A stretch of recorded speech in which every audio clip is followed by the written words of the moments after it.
It seems difficult to think broadly about ethics and leadership in the 21st century while remaining intellectually within the borders of one's own nation state. The world in which we live is an increasingly globalized one. And this globalization presents us with enormous opportunities and very serious challenges.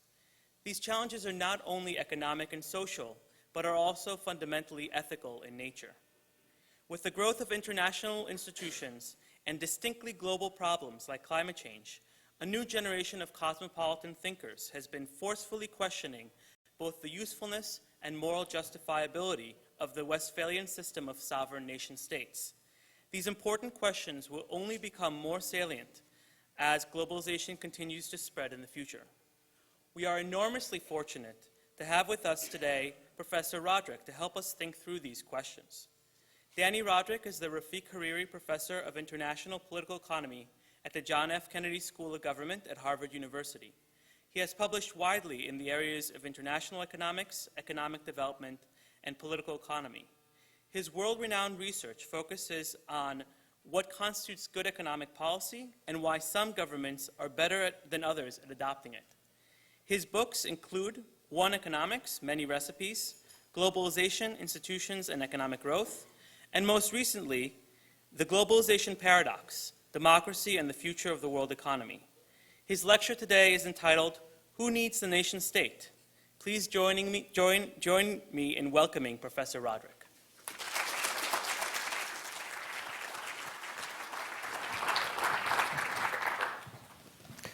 Thank you very much, Joseph. It's very nice to be here and a great honor to be giving this lecture named after Professor Ken Arrow. I'm embarrassed, as any economist should be, standing in front of you, giving a lecture that's supposed to be on ethics and leadership. What on earth does an economist know about ethics and leadership? Certainly this economist, not a whole lot. But of course, as economists, we're very good at telling the world what they ought to be doing all the time. So this lecture is going to continue in that time-honored tradition in presenting a normative case for the nation state. So that's my topic, the nation state, and its normative case for the nation state. So it's an unconventional argument and trying to return a bit of respectability to the nation state. That's another way of looking at it. Because as you all know, we're sort of full of talk these days about global citizenship and the global spirit and the global community and the world economy and global governance. I'm going to be making an argument that tries to chip away at the normative consequences of those thinking, those kinds of ideas, and argue that by neglecting and underselling the centrality of the nation state, not just as a practical matter, but as a substantive matter, that we end up actually in a world that might be the worst of all possible worlds, with an unstable globalization and a poor quality of governance. Now, the death of the nation state has long been foretold, and that's not new. And despite all of that, as an empirical matter, we know that the nation state remains with us. We can see it in a number of different ways, and I'm going to touch on those different ways later on in my presentation. But I think perhaps most fundamentally, we've seen the centrality of the nation state once again in the context of the current financial crisis after 2008. after all, sort of it turned out that the only real sources of governance that we had to deal with the consequences of financial crisis were by and large government institutions. It was governments that stepped in to bail out the banks, to provide the safety nets and pump up demand and print the money. And even most critically in the Eurozone, we've seen, in fact, how what seemed to be have been a transnationalist project depends so much on the choices that individual nation states make, and ultimately all the responsibility for everything that has gone wrong and for the little that has gone right has been laid at the feet of national politicians. Despite all the global innovations in terms of the Group of 20 or the Financial Stability Forum, those are really sideshows as the crisis has developed. There's a great quote from Mervyn King, the governor of the Bank of England, with respect to global finance, where he says, global banks are global in health, but national in death. And that sort of captures the notion that sort of when everything goes well, it may look like you don't need the nation states, but it turns out that when things become tough, that's the only thing that you have. I'm interested in making sort of a substantive, a normative argument, as I've said, so I have to position the argument against what I see to be the key normative arguments for globalism, and I see that as essentially coming from two sources. One is the one that I hear most often from my own colleagues, economists, which is sort of the benefits of an integrated global economy. The basic idea there is that national borders created by the presence of the nation state establish jurisdictional boundaries that in turn create transaction costs. These transactions costs impede global trade and commerce. It's a source of inefficiency.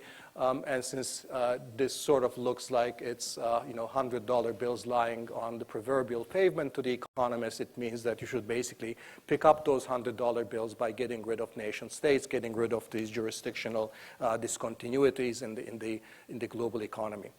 The second argument is sort of more of an ethical argument that one might associate with what one might call moral cosmopolitans, which is that what's so sacred about national borders that in some sense it's a totally artificial boundary. And moreover, and I think this is going to be important for our argument, moreover, it's becoming more and more artificial as a result of improvements in communication and transportation technologies, and in effect, the interconnectedness of the world, sort of different societies coming closer together through the internet, through global media, and so forth, and the social media, that effectively we're getting closer to a global community that calls perhaps for a global ethic. Perhaps sort of the clearest, most succinct statement of that comes from Peter Singer, from whom I have a quote here. It says, if the group to which we must justify ourselves is the tribe or the nation, then our morality is likely to be tribal or nationalistic. If, however, the revolution in communications has created a global audience, then we might need to justify our behavior to the whole world. This change creates the material basis for a new ethic that will serve the interests of all those who live on this planet in a way that, despite much rhetoric, no previous ethic has done. So this is important from my perspective because it clarifies that in some sense this global ethic does rely on a material basis, and the material basis is that global revolution, technology, and communication does create a global audience. So what was a divided set of audiences becomes more of a globally unified one, which this global audience in turn creates the material basis for a global ethic in which the nation state really becomes irrelevant or a hindrance. Amartya Sen has sort of, in a somewhat similar vein, has argued for the relative irrelevance of national identity or the nation state as making a call on us as a primary source of attachments, making the argument that we all have a multiplicity of identities of those. Our identity as a member or a citizen of a nation state isn't necessarily privileged compared to our identities as being members of a professional community, member of a particular a social class, or a member of a particular religious group or ethnicity. And furthermore, as he says, that sort of these borders are man-made, and as he says, there's something of a tyranny of ideas in seeing the political divisions of states, primarily national states, as being in some way fundamental, and in seeing them not only as practical constraints to be addressed, but as divisions of basic significance in ethics and political philosophy. So it's just, at best, it's a practical hindrance, nothing fundamental. So the question then is the question of my title. Given the ethical, moral arguments on the one hand and the economic arguments on the other, do we really need the nation state? Is the nation state simply a hindrance to the achievement of desirable economic and social outcomes in view of the globalization revolution? Or, in fact, does the nation state remain indispensable to the achievement of those goals? And let me be very clear about the sense in which I'm using the term nation state. We associate the nation state with nationalism, but I want to sort of dissociate those from each other, because I'm not going to be talking about nationalism per se. I'm not concerned with the nationalism aspect of the nation state.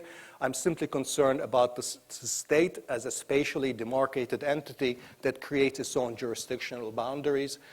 From that perspective, the nation is whatever the state creates. I'm not going to say anything about the nation per se or about nationalism.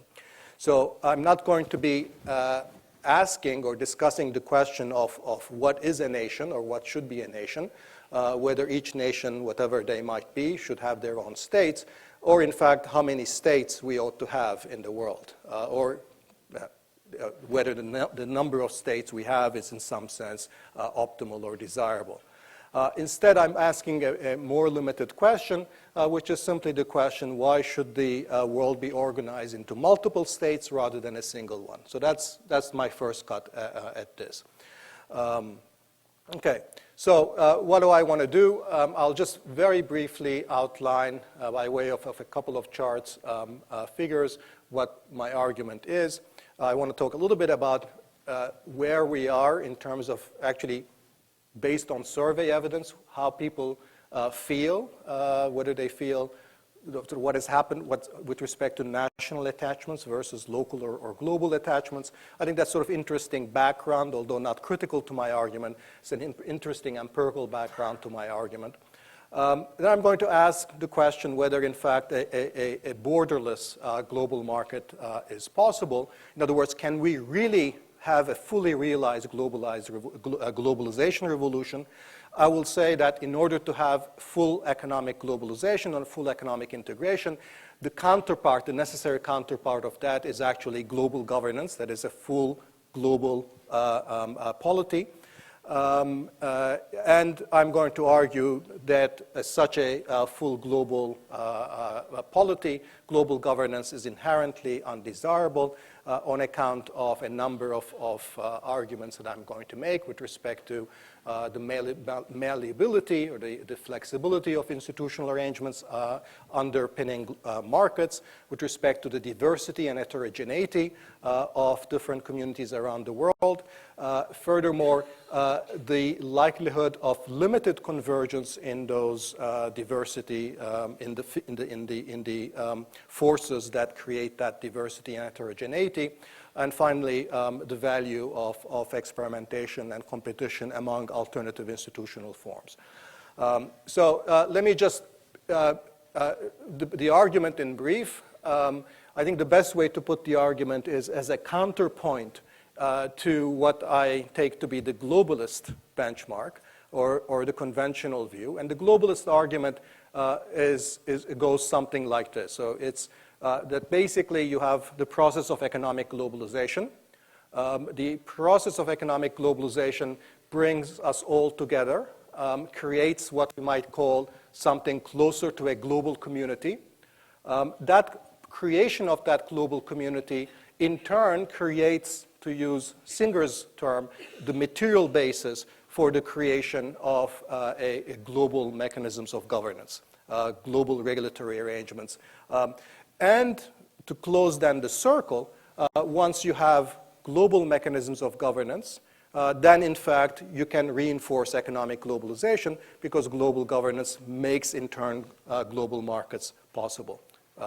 So that's a fully reinforcing set of effects, gives you a stable equilibrium with the coexistence of economic globalization, a global community, and global governance. And my counterpoint to that is sort of what I call the nation-state dynamic that begins from difference. It's an argument based on heterogeneity, created in part but not exclusively by geography, that results normatively in divided governance being desirable. That divided governance in turn limits economic globalization because it creates transactions costs across different jurisdictions.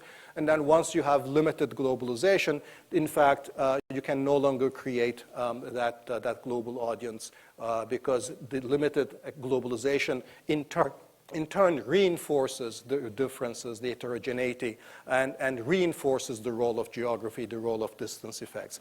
And once again, this is a set of reinforcing set of forces that keep us at some distance, sort of, how far, it's an empirical matter, but it keeps us at some distance from the globalist equilibrium, where in fact we are now going to have both a much more limited version of economic globalization, much greater institutional diversity around the world, and a world that's therefore necessarily divided into different polities, different nation states.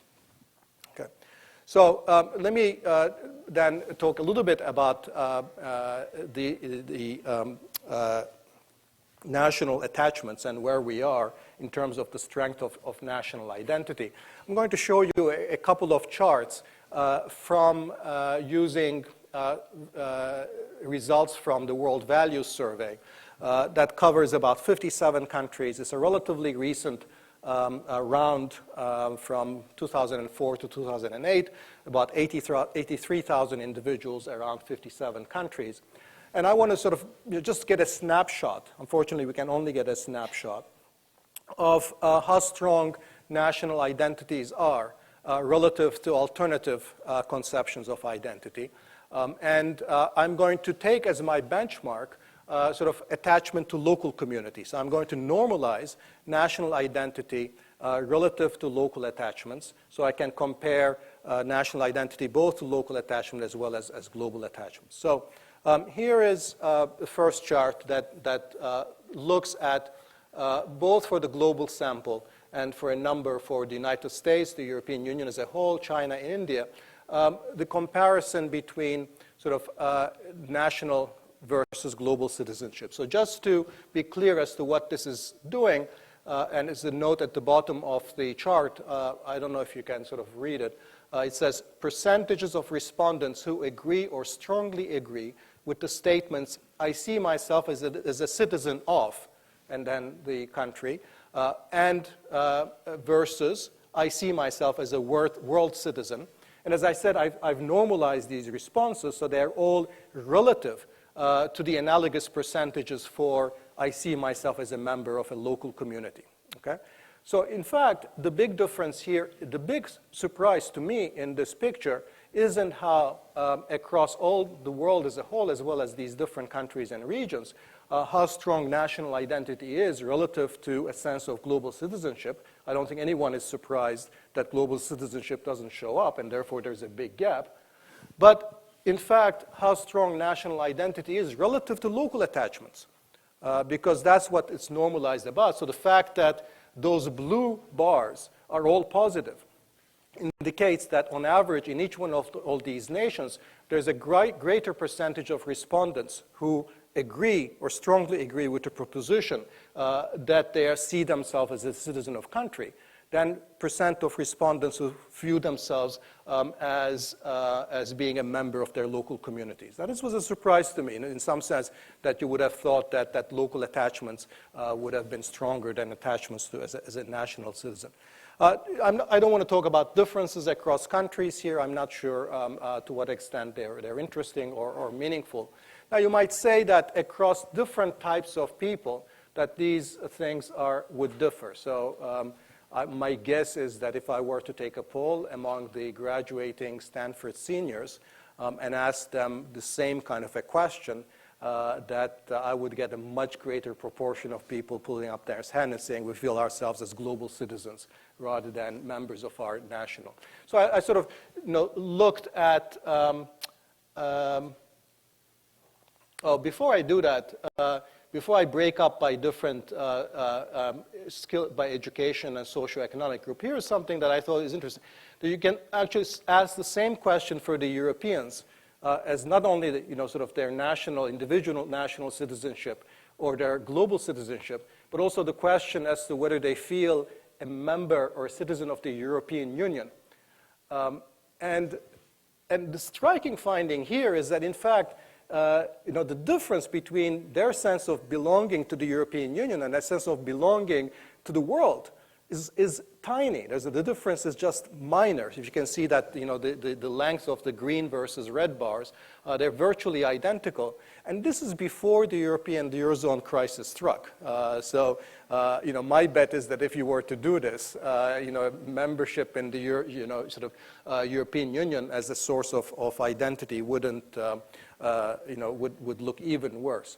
But what if we sort of look at different age groups or different skill or education groups? So this is a little bit on the social demographics. And it is true that across different social demographic groups, the trends are as you would have suspected, which is that, for example, if you look at individuals who are younger, age less than 25, compared to older individuals, age greater than 65, it is true that older people are significantly less likely to feel members of the world community than younger people. But it is still, compared to national citizenship, there's still a big difference, even for the younger group. So from that perspective, the Stanford senior, or for that matter, the Harvard senior, would very much be an outlier. The same also with respect to the degree of education, the type of professions people have, that, and this is with respect to self-expressed social class. And in all cases, qualitatively, the difference is the same, which is that I have in sort of all the work that I did trying to identify a social-demographic group within which, in fact, I can get these effects reversed. I couldn't identify one such group. Goes to sort of show empirically that sort of the resilience of national identity or attachment to sort of national citizenship. Okay, so let me try to now go back with sort of, this is, as I said, not critical to my argument, but I think it's an empirical background. Let me go back now sort of and sort of examine the premises of the argument, of the globalist argument, which runs off of the presumption that this globalization revolution is going to create a completely globally interconnected world. So asking the question, is a truly global market feasible? And I think just examining the experience of the last few decades, I would argue that that this has been a period of a futile pursuit of what in my book, The Globalization Paradox, I call hyperglobalization. I call hyperglobalization to distinguish it from sort of the current globalization, bearing in mind the current globalization is a limited version of a globalization that could be even more full-fledged. So what I mean by hyperglobalization is, if you will, the textbook perfectly integrated global economy, which some people think we ought to or are moving towards, to distinguish it from our existing world of globalization.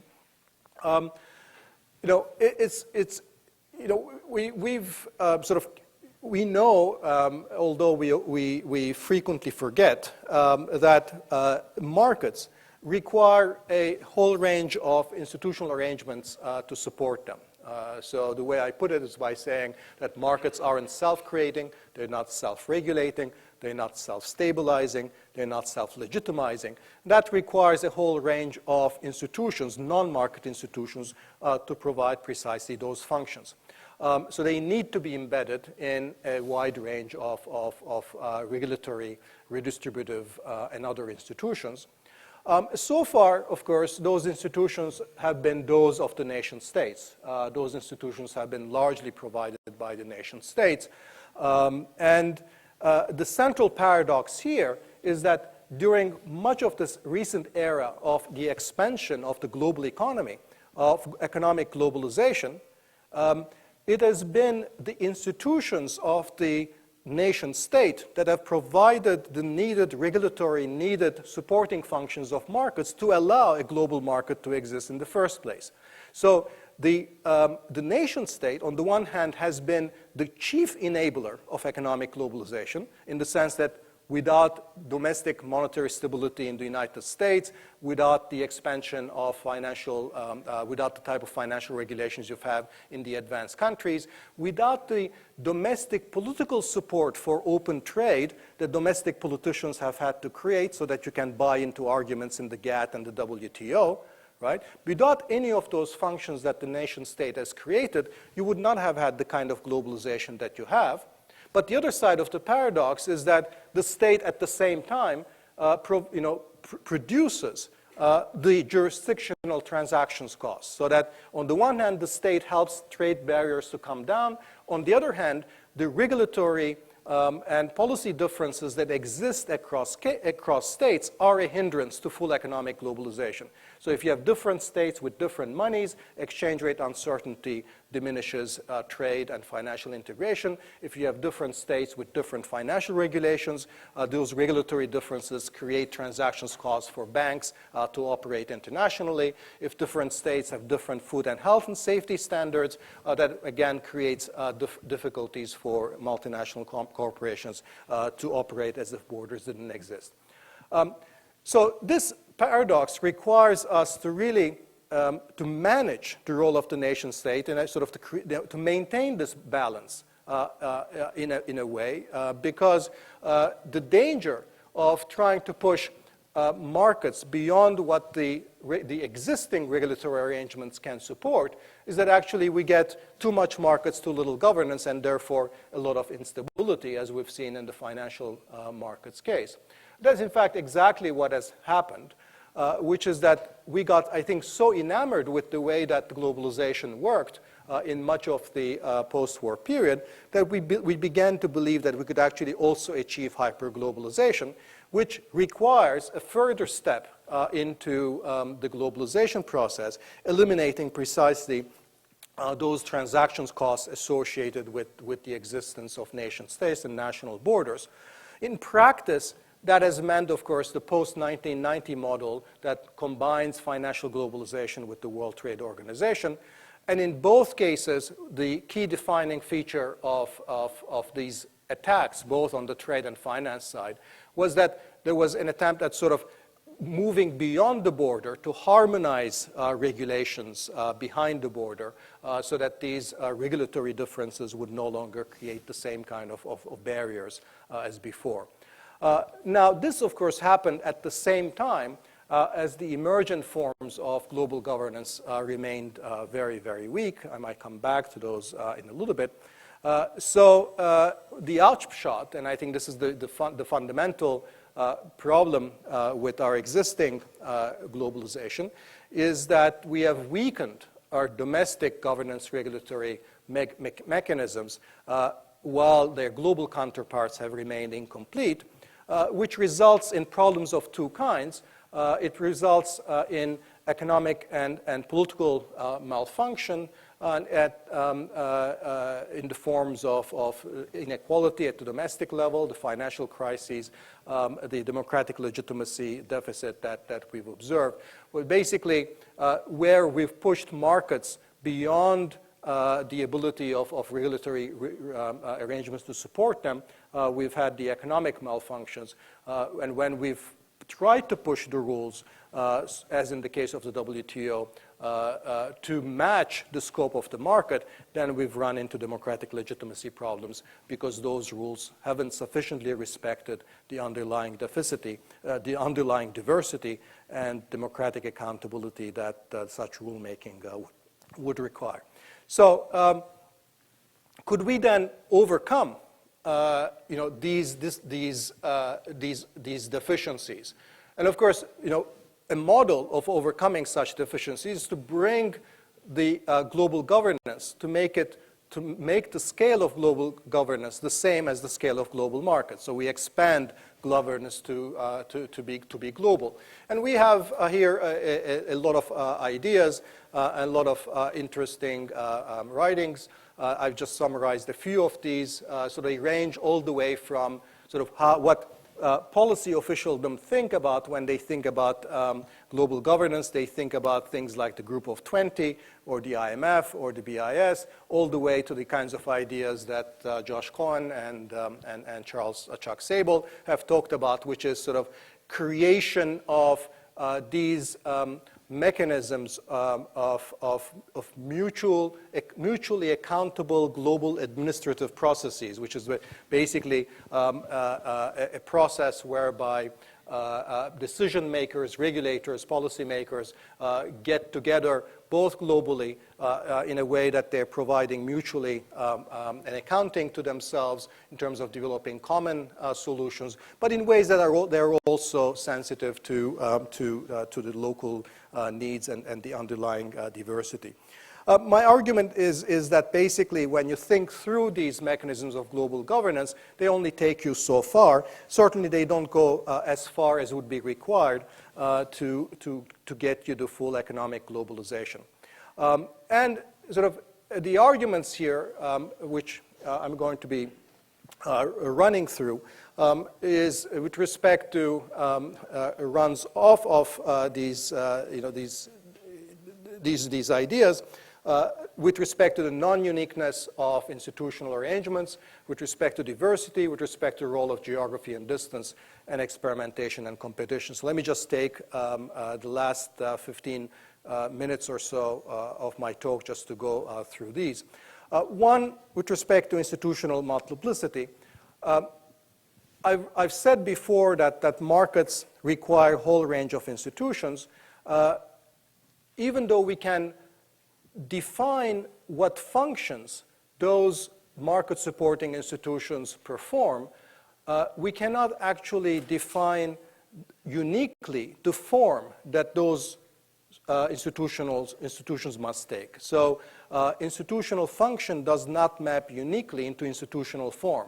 So to say that, for example, financial markets require adequate regulation and prudential supervision is a universal principle. You can go all around the world, sort of step off the plane in a country you've never been to, and somebody asks you, what do financial markets require? You can say financial markets require regulation and prudential supervision, and you cannot be wrong. But of course, the question is, this provides no operational guidance whatsoever. The question is going to be, what kind of capital adequacy standard, what kind of liquidity standard, if at all, what kind of rules for prudential supervision. So the whole question about how you're going to be doing this is going to be critical. And not only do we observe a whole lot of variation across regions and countries as to how this is done, as Roberto Unger has stressed, there's no reason to believe that the existing range of variation limits what's possible. So the existing range of variation in these institutional solutions is only a subset of what could actually be possible. The point is once again that the functions that we want these institutions to perform, such as achieving productive efficiency, come with a set of universal principles, which, however, are largely devoid of institutional content. So we can say productive efficiency requires property rights, they require incentives that align social and private costs, that they require predictability and transparency. But of course, the question is, how are we going to get those? And there is potentially a huge diversity of institutional arrangements that could get us those particular kinds of outcomes. And we can run the same kind of argument not just through productive efficiency. We can do the same for macroeconomic and financial stability. I'm not going to go through this. Or we can do that even for things like distributive justice and poverty alleviation. We can say there are a number of general principles, but how you do them actually in practice is where all the real details are. So one is to see that these institutional needs can be provided in a number of very, very different ways. The second question is, how are we going to choose among these alternative forms of institutions? And here, I think this is where sort of preference heterogeneity comes to play, which is that there is going to be legitimate differences over the shape that institutions should take. Sort of in the old days, sort of we thought about cultural differences, like things like religion and language dividing people. But I think a broader way of thinking about this is that there is heterogeneity, since the types of regulations and public goods that institutions provide are multidimensional, and since there is preference heterogeneity, that there's going to be differences across different communities as to the type or the nature of the public good or the type of regulations that different communities want them to provide. So in a book called The Size of Nations, Alesina and Spolaore essentially summarize this in the form of a trade-off, which is that basically if you have a heterogeneous community in terms of their preferences for the nature of public goods, there's a trade-off between how many jurisdictions you have, each one of them providing a different type of a public good, and the scale and scope benefits of having an integrated market. The integration argument, the scale and scope arguments push you towards wanting to have a single jurisdiction, but in a single jurisdiction, you're going to have too many communities, too many people whose preferences are too far away from the type of regulation or public good are provided, so you get an interior solution. Now, in practice, what are these sort of differences the result of? They might be the result of a number of different things. So one example that I think of is, for example, how you regulate financial markets. Crudely, in regulating financial markets, you have a choice between optimizing on two dimensions. If you want to maximize financial innovation, you want to have a relatively unregulated financial system. If you want to maximize financial stability, you want to have a relatively tightly regulated financial system. So your regulations are always a trade-off between how much financial innovation you want to have and how much financial stability you want to make. You can easily see a society like France deciding that they'd rather have more financial stability, a little bit less financial innovation, and the United States deciding they want to have more financial innovation, even if it comes at the cost of less financial stability.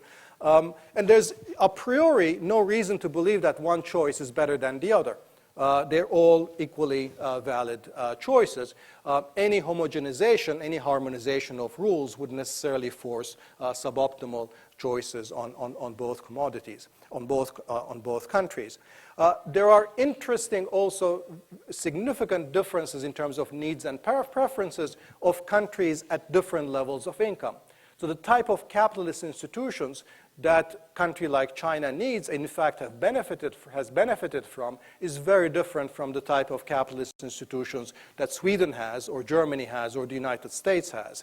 And it's quite clear that trying to impose the type of property rights arrangements, or the contract law, or the market arrangements that those countries have on China in 1978 would have been an abject failure. And by choosing its own institutional reform path in ways that has been highly heterodox and divergent, China has clearly done better. And that argument can be generalized in a number of different directions, suggesting as to why countries at different levels of development actually have significantly different needs for the types of institutions that they ought to have. Now, there's an important counter-argument to this heterogeneity, which I need to take on board, which is that a lot of this heterogeneity might be in part endogenous. That is, for example, going back to sort of the fundamental difference about culture, that you might say, well, you know, it's made. Culture isn't something that's exogenous, that everybody's born with, but in part it's a result of the policies of the state. And therefore, to the extent that I take those cultural differences as a given, I'm not giving the globalist argument its due. And similarly, you know, when I talked about differences in incomes, creating divergences in preferences for institutional form, I took those differences in income as given. But if, in fact, in principle, globalization can result in income convergence, then those differences in institutional preferences might also disappear. So I need to also then make an argument as to why, in fact, there is going to be limited convergence in these institutional preferences.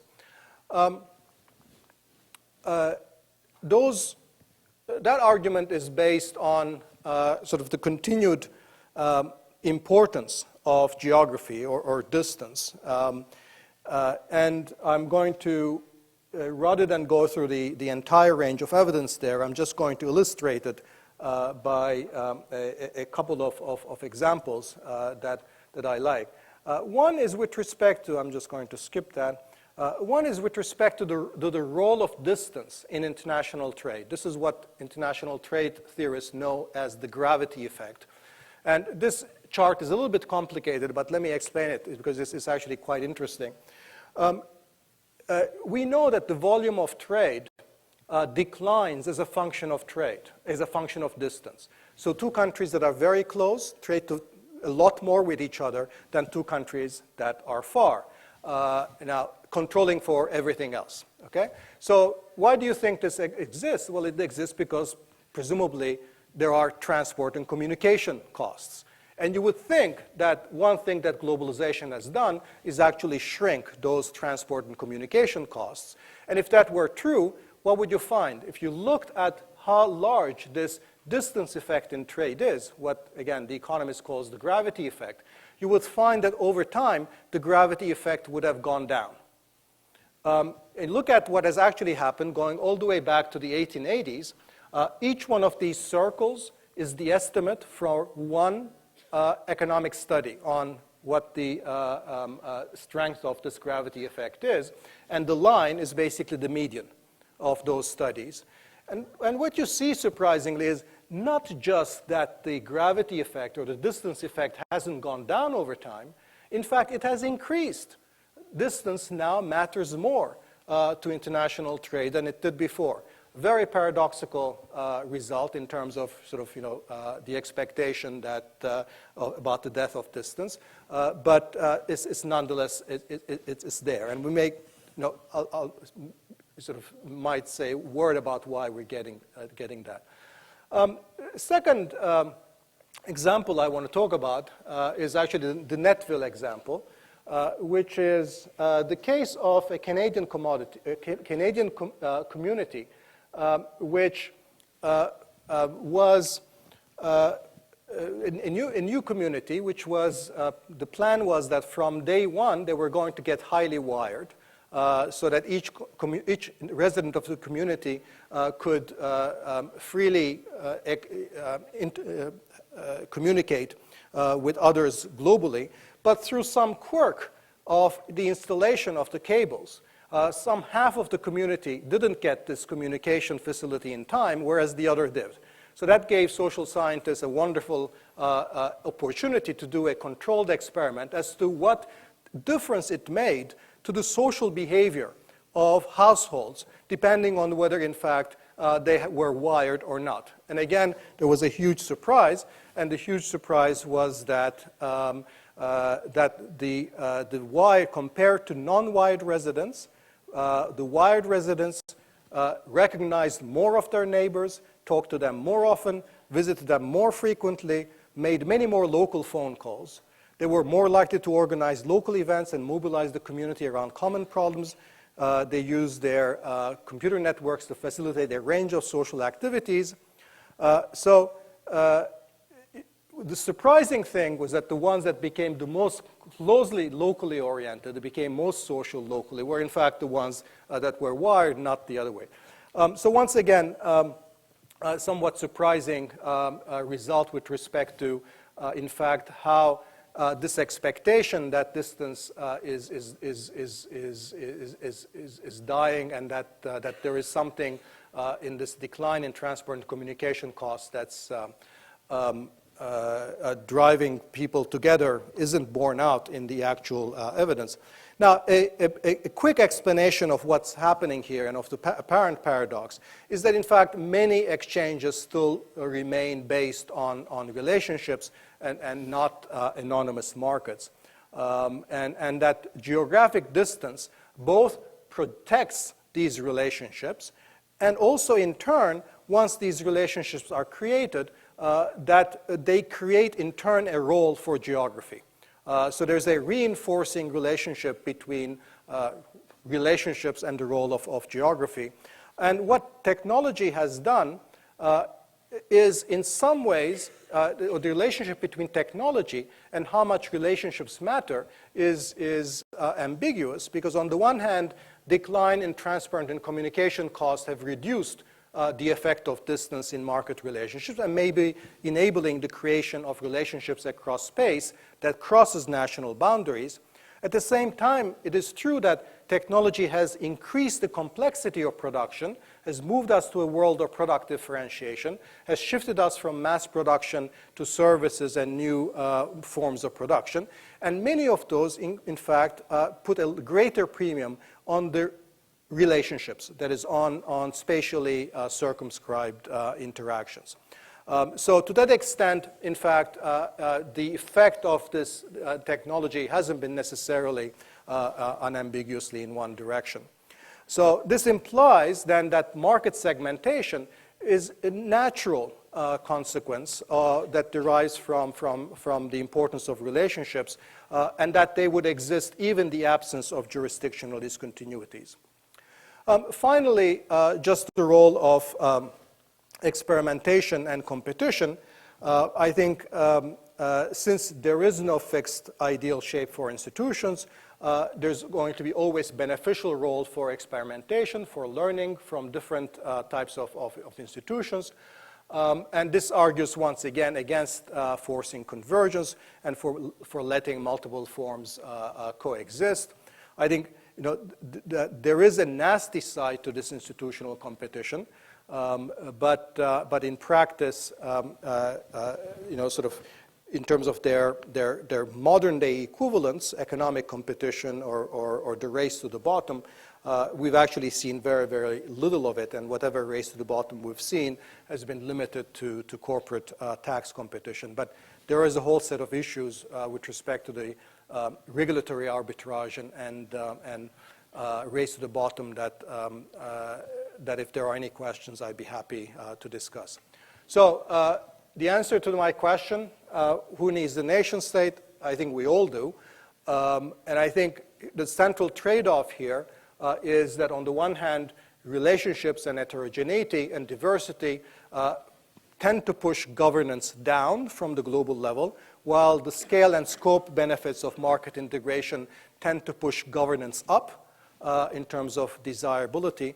I think this tension both lies at the heart of globalization's current ills, also normatively presents an argument why, since corner solutions are rarely optimal, that really a divided world polity is the best that we can do. Thank you.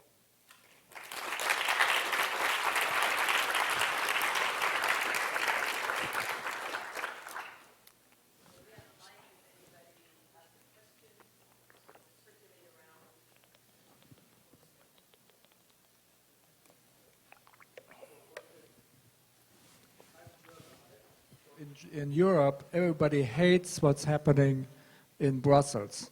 It's just another government on top of the existing government in each country. So have we learned anything from that?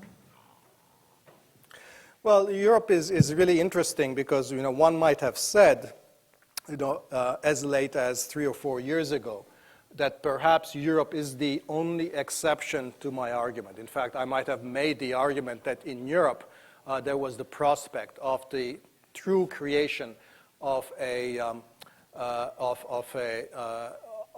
integrated economic market grounded in political community that would lead to a quasi-federal political structures as well. But the tension you're pointing to is precisely the absence of the creation of that political community. The fact that Brussels is still viewed as a distant and foreign entity. The fact that certainly Germans don't feel they're a member of the same political community as the Greeks. And that difference creates an apparently insurmountable obstacle to the creation of Europe-wide institutions that makes the whole economic project, the economic and financial integration projects, unsustainable. So Europe is going through precisely the tensions that sort of I've tried to identify here, and is doing it in a very vivid and real-time kind of fashion. So one of the empirical realities that you've identified is the resilience, institutional resilience of the nation state. But as you know from citing Alesina and Spoliare, and you could look at other work as well, in the last 100 years, there's an ever-declining size of the nation state. From the breakup of the Ottoman Empire and Austro-Hungary in 1914 to the collapse of the European imperial states of 1960s to the breakup of the Soviet Union and Yugoslavia. So we're getting more and more states, from about 40 states in 1815 to 200 today. So it looks like the national state isn't as resilient as you seem to imply. I hope to address that point in a future lecture on the optimal number of nations. You're making a very good point, but that wasn't really my focus on it. As long as you grant me that we are living and should be living in a world with multiple nation states, you're on my camp. So I haven't made an argument as to what the optimal number ought to be. Now, I think what's incomplete in the Alesina Spoliare argument is that the main reason that we have been trying to get global governance and transcend global these national institutions, is that these multiplicity of nation states creates transactions cost. So if in fact we're getting more nations, we're getting another reason of increased inefficiency in the world market and less division of labor globally, because by their very nature, the multiplicity of nation states creates transactions cost. So in a way, the fact that we've been observing that trend suggests that, as a practical matter, that's not where we're going anyhow. But I'm less interested in making a practical argument than more of a normative argument. And again, so that I think trying to make the normative argument it seems to me to be more challenging and therefore more interesting. You only referred very briefly to what many people would have thought was the chief objection to the nation state, and that's the propensity to war. There are people who've studied human cooperation. Presumably human beings are distinguished by a much greater ability to cooperate. And at least one view, there's a Neolithic period, people who were very cooperative with their neighbors, again, and the cooperation consisted of fighting with other villages and other communities, and we've seen this on the scale. The one thing about Europe, consider that as a kind of a local globalization, and everybody doesn't like Brussels and all that. Nevertheless, the one big difference between Europe before now and Europe for hundreds of years before is that nobody thinks a European war is conceivable. Now that is a rather large contribution to welfare. Absolutely. I mean, I completely agree with you. Although I think historically the establishment of the nation state has actually been associated with a significant decline in violence, because the nation state, precisely as you said, prevented violence between one village and the other. So it created perhaps more violence across states, but it repressed violence within the nation state. So actually the greatest, I would in fact historically reverse the argument and say that the greatest contribution of the nation state historically has been towards the decline of violence rather than the other way around.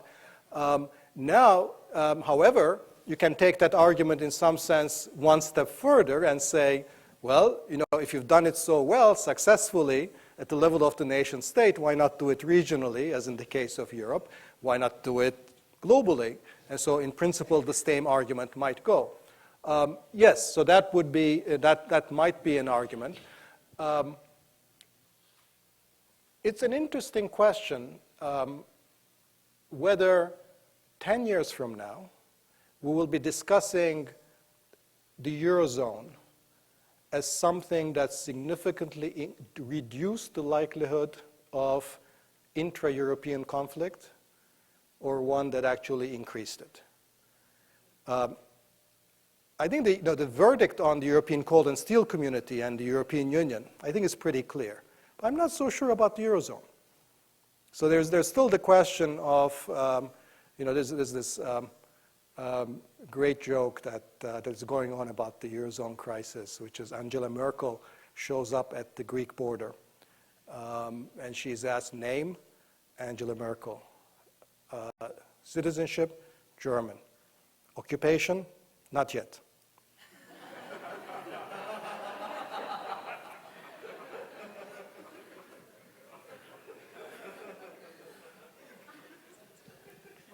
So thank you. A lot of the factors seem interesting and plausible, but isn't the most important, or one of the most important arguments in favor of the nation state, the point that given democracy, if we combine a bunch of nations together where people don't share certain ties of solidarity, we can't count on democracy to safeguard the basic rights of different groups. So, you might think about what's the problem with the one-state solution in the Israeli-Palestinian conflict. I mean, surely it's not, this worry about, different public goods. I mean, really the fundamental worry seems to me that it's not clear that the majority would respect the rights of the minority in this case. And I guess, Yeah, I think that sounds quite right. But in part, I'm trying to also counter, because remember what I think what Peter Singer seems to be saying is, that these things that divide us are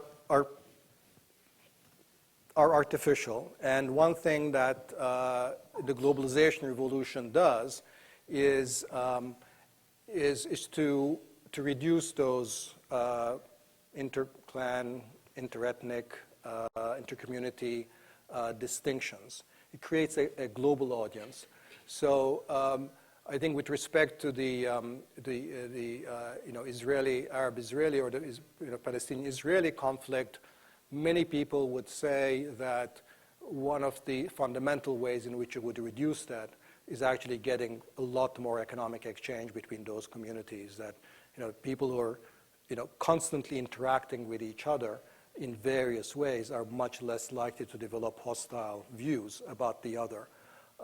And that's a reasonable argument as to how, with sufficient economic and other interconnectedness, that a single state that encompasses both may not be infeasible, because the existing boundaries gets redefined in multiple ways.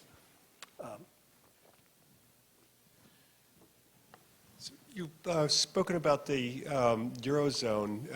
Is there anything to be learned about earlier human experiments with really large-scale, sort of quasi-globalization? For example, Han China or the Roman Empire. At least one way to think about human history is that there are tendencies for these really big empires to extend, consolidate authority, law, peace over very extensive areas for sometimes substantial amounts of time, and then for things to fall apart again into multiple, much smaller units. But could we learn anything about the possibility for really large integrated systems by thinking historically?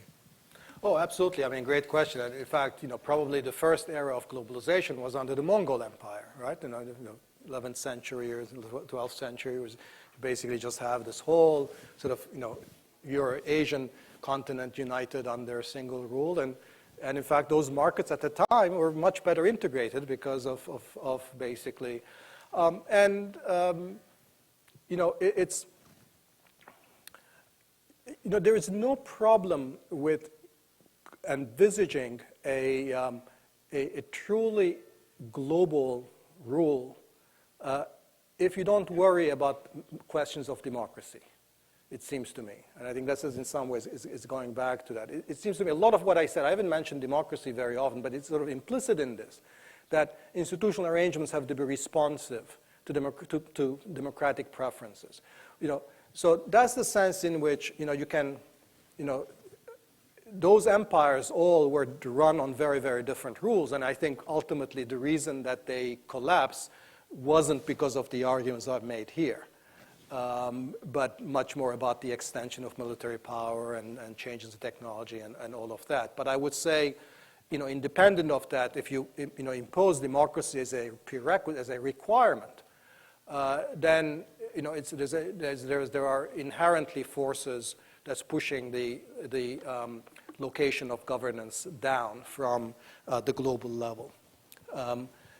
And so in that sense, I think what the historical experience is very instructive on is precisely on the relationship between the extent of globalization and the integration of rule.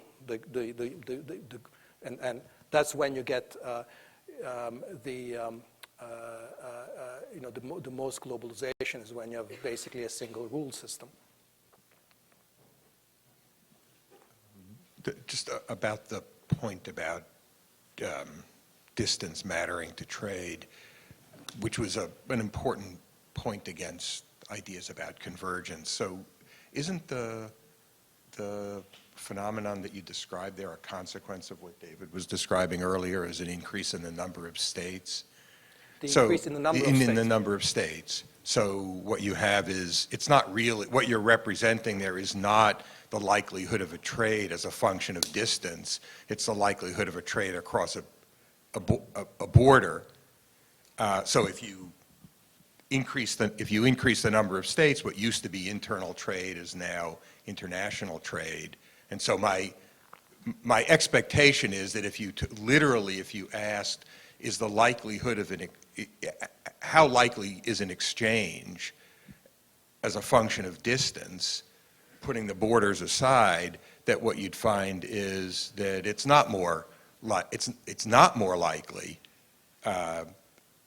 now than it used to be when the traders are proximate to one another. And in fact, the effect that you described of a slight increase is really pretty striking, that it's only that small, because if the number of states increases from 40 to 200, the number of borders you're crossing is anyway, you see the point. So no, it's an interesting point, and that actually might affect the studies that I've shown, because they do cover a wide span of history where the number of states have changed a lot. However, there's another study which goes back to the 1960s and actually uses a fixed number of countries, and so it's and that study actually shows that since the 1980s there has been an increase, but it is not. I don't think it's subject to this problem, because it's looking at essentially an unchanged sample of countries to precisely get at how much of this difference, because the sample is changing, and therefore that might create biases of that kind. So I hadn't thought of the point that you're making, and it's worth thinking whether in terms of the global results that explains something. But as I said, there are other papers that don't seem to be subject to that bias that show the same. Yeah. I really enjoyed your talk. Thank you very much. And I think if you had come up here and argued against the future of the nation state, I'd be objecting much more forcefully. But all that said, I want to ask you a little about the heterogeneity of nation states in two different ways. One is just a brief comment to sort of ask that you situate your argument a little bit in history, because even though I follow and I agree with a lot of what you're presenting, if one is talking about the Westphalian nation state, it still seems a little bit odd for an institution that is really relatively so new to be presented as sort of so permanent. And so that's sort of one point. But then the other is the bigger question that I have, and that is, how contingent is your argument on the relative capacity and functionality of the nation states we're talking about? So clearly, if we're talking about Sweden and Spain and Canada and maybe even Mexico, the conclusions are comforting in a way. We can live in relatively prosperous functional states. If we're talking about Somalia, Haiti, Afghanistan, it's much, much more troubling. So I wanted to get a sense of just ultimately how, or whether you think the argument is contingent on the capacity of the nation state. Yeah. With respect to the first, I mean, I think my answer would be that, yes, I mean, the nation state is a recent construct, but so is globalization.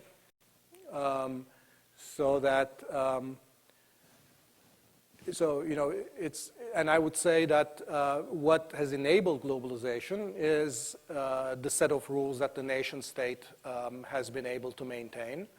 And there you get this mixed nature of the dual nature of the nation state, both as an enabler and also subsequently also an obstacle to a further level of globalization. But initially it's the nation state. It's Britain that sets the rules on the gold standard, and nation states that negotiate on tariffs and bring them down and so forth. Now, so I'm not bothered that the relative recent nature, and if you were to say, well, nothing's permanent about globalization, that's fine. And you're absolutely right on that.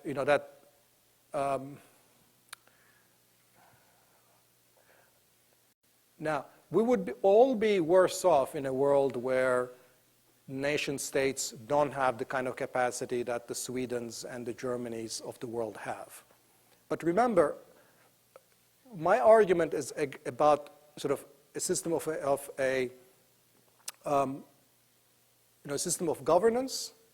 I'm not exactly sure what the alternative is for those states that have very weak governance, the Somalias and the Sudans of the world, right? One alternative is the protectorate, is the empire, right? It's the occupation, okay?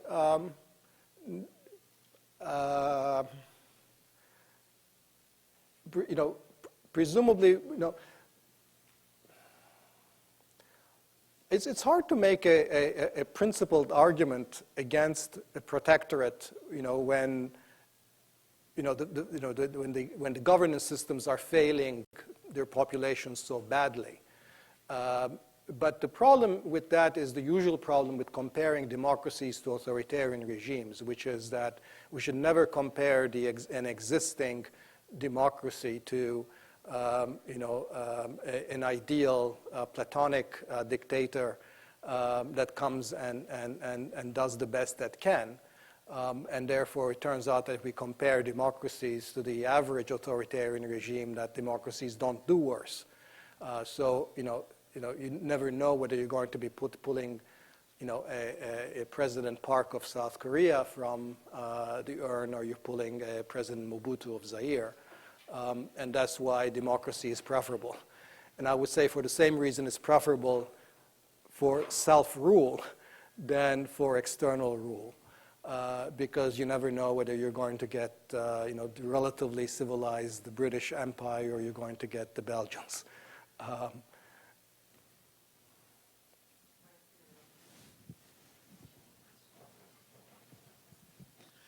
Yes, my question involves what I thought was going to happen within the EU, and that is it was going to allow countries or regions to separate and become and have their own culture, more of their own culture, like Scotland may be separating from Britain, but both within the EU, so they could maybe have the economic advantages of the integration without having to be attached to one other country. And that might include other smaller groupings within the EU, or perhaps even the United States. So why can't you combine a cultural, or some sense national identity, like say Scotland, with an economic integration and have maybe the best or better of both worlds? I mean, as a practical matter, I think, what has happened in the European Union precisely shows what has happened, which is that basically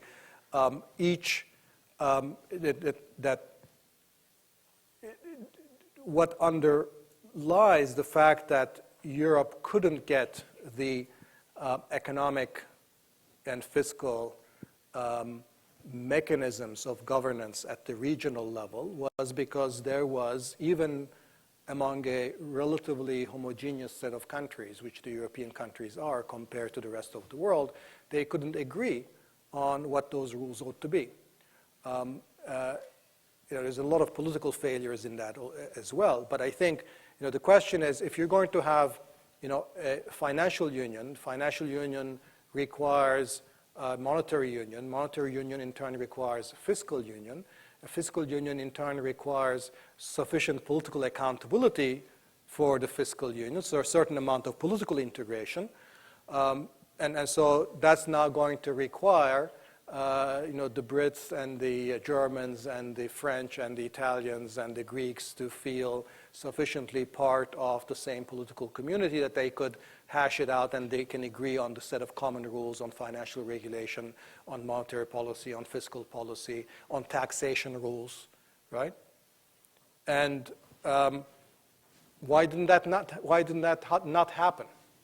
I think there wasn't there was an agreement on what those institutions really ought to look like. So I think that's why, again, it's the heterogeneity argument.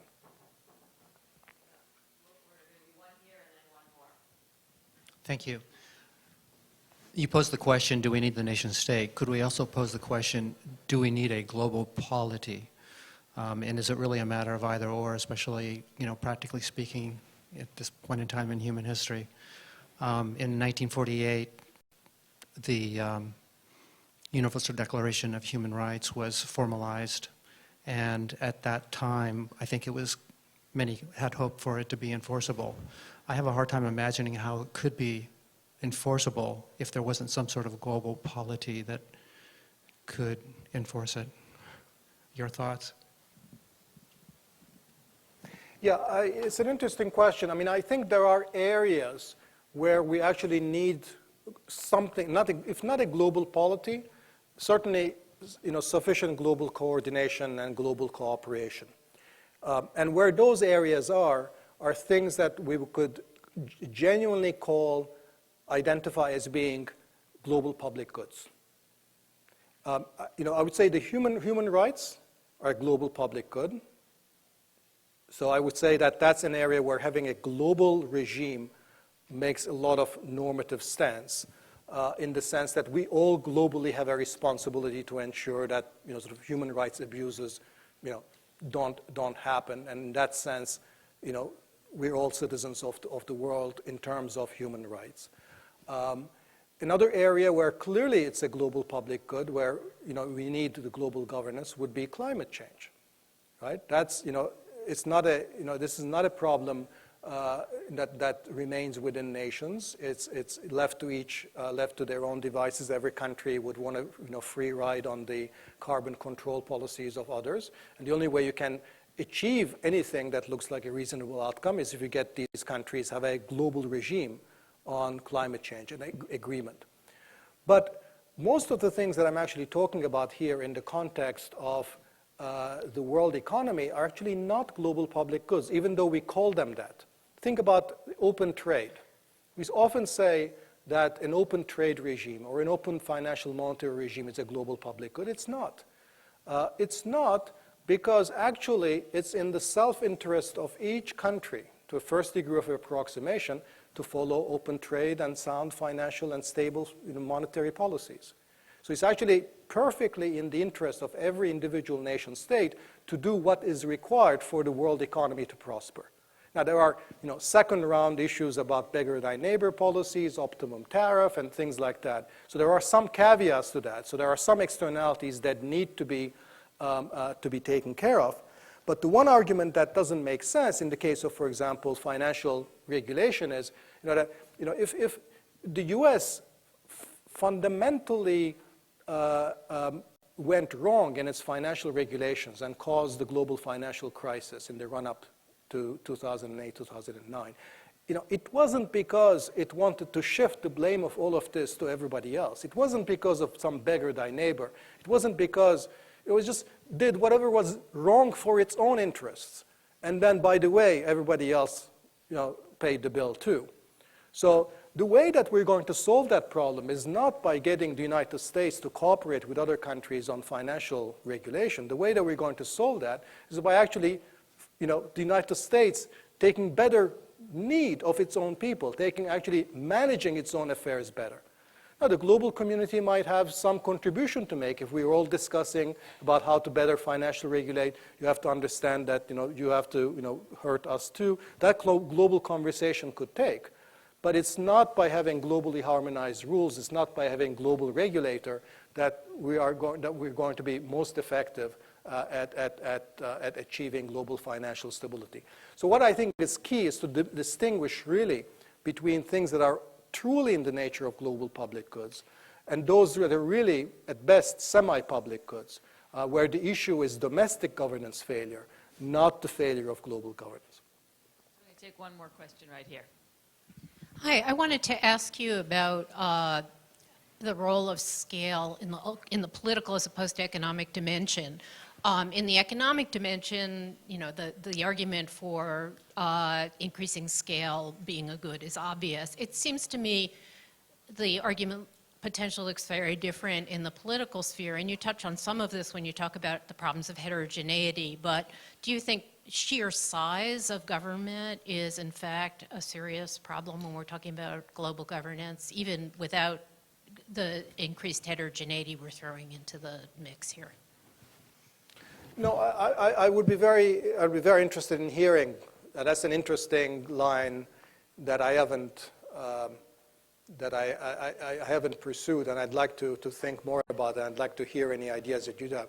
Although, as we know, there are also some arguments that say, that size is better for democratic governance. I mean, the Federalist Papers, size, that was one of the arguments. There's size and there's size, absolutely. So the question is yes. So in principle, yes. I'm for everything that supports my argument. So I think that's it for tonight. Thank you very, very much.